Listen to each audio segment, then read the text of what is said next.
Si un grand nombre de croyants vont aux assemblées de manière passive ou s'ils espèrent seulement obtenir quelque chose pour eux-mêmes, le fardeau qui repose sur les autres sera trop lourd et la libre circulation de la vie en sera entravée.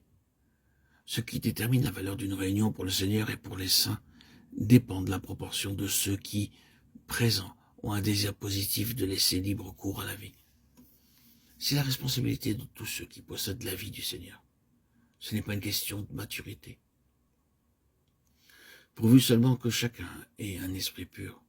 Il y aura alors entre ses membres un courant de vie qui ranimera l'ensemble. Les églises subissent de sérieuses pertes à cause de la passivité de bon nombre de leurs membres.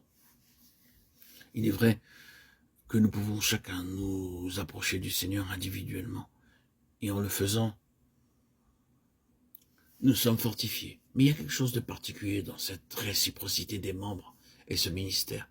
Christ, la tête de l'Église, l'a confié à ses membres lorsque le Seigneur dit « Si donc je vous ai lavé les pieds, moi le Seigneur et le Maître, vous devez aussi vous laver les pieds les uns aux autres. » Jean 13, 14.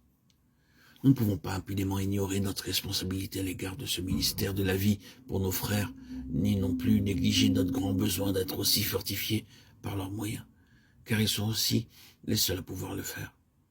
Cela nous conduit tous à demeurer obligatoirement dans le Seigneur pour être maintenus de manière permanente dans la fraîcheur.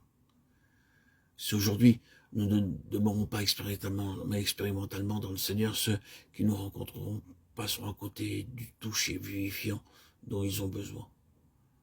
Beaucoup parmi les enfants de Dieu rabâchent toujours le même refrain de leur expérience passée.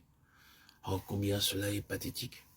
Ils stagnent et par conséquent sont incapables d'accomplir ce ministère si nécessaire que leur a confié le Seigneur. Il y avait une sœur qui était toujours pour les autres une source de vitalité. Elle avait appris au cours des ans à puiser quotidiennement la vie en Christ. Lorsque vous vous sentiez spirituellement surmené, il vous suffisait de vous asseoir auprès d'elle et de parler avec elle un petit moment. Il n'était pas nécessaire que vous fassiez quelque chose, pas plus qu'elle-même. Vous demeurez assis en sa compagnie et la fatigue se dissipait. Vous étiez vivifié parce qu'elle était en constante et étroite communion avec le Seigneur. C'était en raison de la fraîcheur de sa communion avec lui que les autres le rencontraient aussi lorsqu'il l'a rencontré. Frères et sœurs en Christ, bien-aimés, chers amis, auditeurs, auditrices, n'envions pas l'élocution des uns ni la grande étendue de la connaissance biblique des autres, mais aspirons au ministère de vie en faveur des saints. Si nous nous maintenons dans une étroite communion avec la tête du corps, nous serons en mesure d'être des ministères de sa vie pour les autres membres. Il arrive fréquemment que dans une réunion de prière, lorsqu'un jeune croyant, un né de nouveau depuis peu de temps, prie, immédiatement il y a une libération de la vie. Sa connaissance est limitée et son parler mal assuré, mais dès qu'il prie, toute l'assemblée est édifiée. Par contre, beaucoup de chrétiens de longue date, malgré des années d'accumulation de connaissances bibliques et de maîtrise de leur langage, n'ont plus aucun impact dans les réunions lorsqu'ils prient. Le jeune croyant, le nouveau-né, a rencontré tout récemment le Seigneur. L'autre, plus âgé dans la foi, n'a pas su conserver cette fraîcheur.